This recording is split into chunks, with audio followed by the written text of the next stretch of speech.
What a relief, the car finally started at long last. So what do we think was the cause of the problem? Well, we think it was twofold. The first thing we tested was this wire here that goes from the distributor up to the coil. This is basically your signal wire that tells the coil to fire by earthing through the points.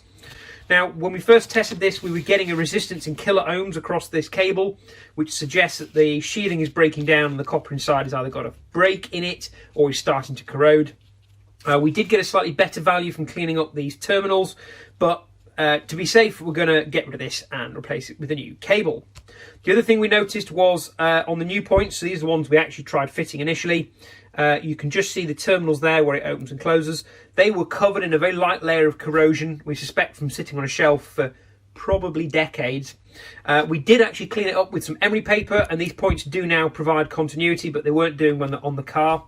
So we actually put the original points back in and cleaned those with emery paper, and that's when it fired up.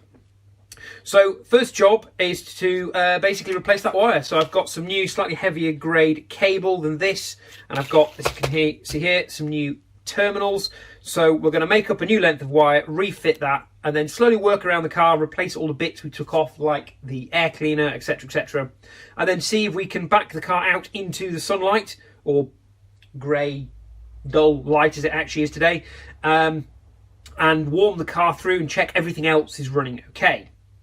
Right, let's get to it.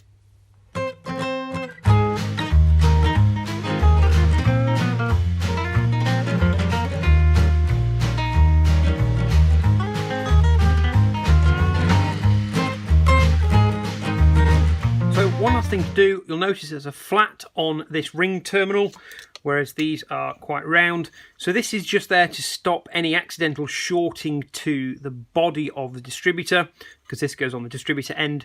So I'm going to try and just take a little bit off the edge of this. Obviously the hole is a little bit larger on these ring terminals I've got, so I don't want to take too much off and actually break the ring open, but just enough that it's not protruding over the edge and therefore at risk of shorting. But I need to use the grinder, which is here, which the camera is resting on, so we're going to have to turn the camera off, otherwise all you'll see is a shaky vibrating mess. So while we've got the distributor in pieces to fit the new cable, replace this signal cable we showed you earlier, I'm going to just check the points gap, because we have had the points in and out a few times. Now on the Fiat 850, the point gap is between 0.42 and 0.48. So I've got my feeler gauge out, and I'm going to go with 0.45, which is about in the middle, try and get it basically bang on in the middle of that gap. So I've got a 0.35 and a 0.1 mil blade, I guess it is, out of the feeler gauge. So put those two together, we're going to pop that between the terminals on the points, and then adjust them until they're just touching.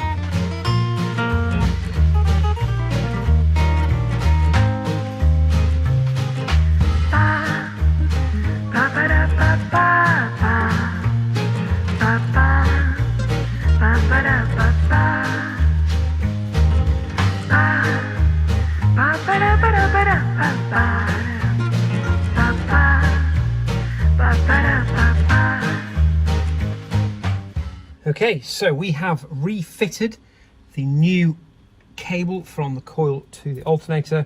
Check the points gap. So ignition on, chokes off, so we'll see if it starts.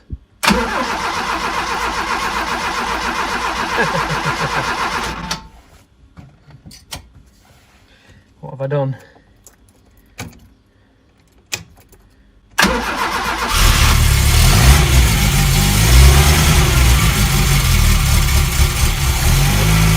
Choke off and quite nicely.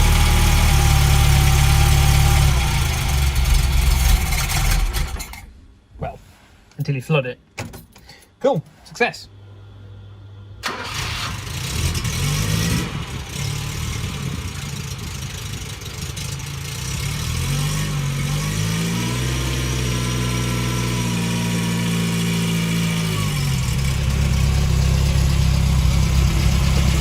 So not sure how well you can hear me over the engine, but as you can see, she is ticking along just nicely.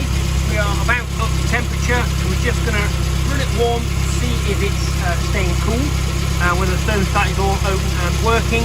And as you can see, that belt for the alternator just needs a little bit of tightening. So once we've warmed it through, we're just going to loosen that off, tension it up and nip the bolts back up again, hopefully take out that little bit of slack. Although the belts aren't squeaking, so it's at least turning okay. Well, so far so good. We are about to take the Fiat out for an inaugural run. It turns out the fuel gauge is actually just not working, so there was about half a tank of fuel in it. So we've brimmed it right to the top with fresh fuel. So hopefully she should be all good. Wish me luck.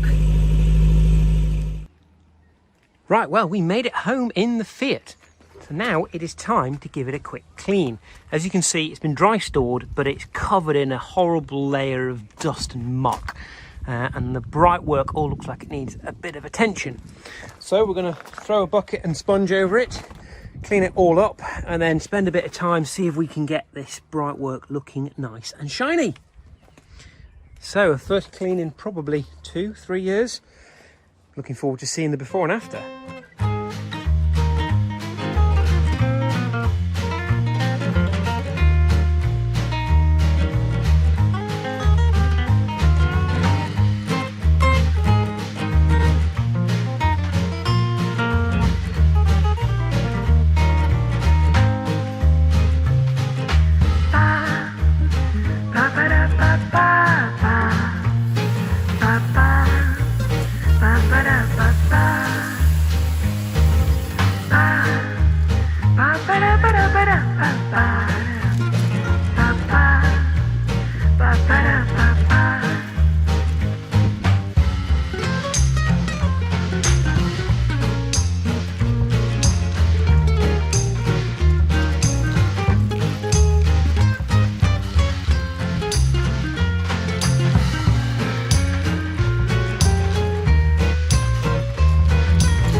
What a difference the first scrub has made.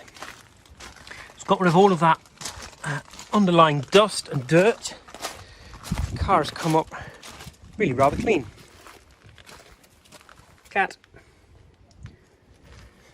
So next stage is to start on the finer details. So you can quite quickly see that the bright work here just hasn't come up clean because that is a bit of surface corrosion on there. Nothing that a bit of Autosol won't fix, I believe. And then really into the little details, like you can just see under the lights there's a bit of muck that needs getting out. So a soft brush, try and get some of that out. And then the usual things, like a bit of window lean, get them nice and clean. Have a go at the vinyl seats, make sure they're all nice and clean. Going to clean the steering wheel as well. So our lovely little Nardi here, again, suffering with a little bit of surface corrosion. So I'm hoping a bit of Autosol will bring that up and make it nice and shiny again. And then we need to mop up in the floor here. I'll explain at some point why there are water stains on the inside of the car emanating from the wheel arch, because that was a rather unfun day. The other thing I need to do, as you can see, spare fuel filters. So there was one little splutter when I drove the car home, which I think is accounted for by this. So I had intended to clean the fuel filters regularly, and after one drive, you probably can't quite make it out in there, but there's definitely some corrosion sitting in the bottom of there. I can see the colour difference across my finger behind there, and it's still looking quite orangey and varnishy. So despite having put a fresh tank of fuel in, there's obviously some still nasty stuff in there. So we're going to put a new filter in before we try and run the car again. Otherwise, it looks all right. You'll have noticed since we filmed working on the engine, I've had a bit of a go at cleaning in here, but it's not quite perfect yet. It needs a bit of going at, as does the petrol stained filler cap there. But we're getting there, slowly. So we're going to have a go at polishing up the brightwork, see if we can get it nice and shiny again. So here goes. That's all right for a first pass. Best go and do the rest of it.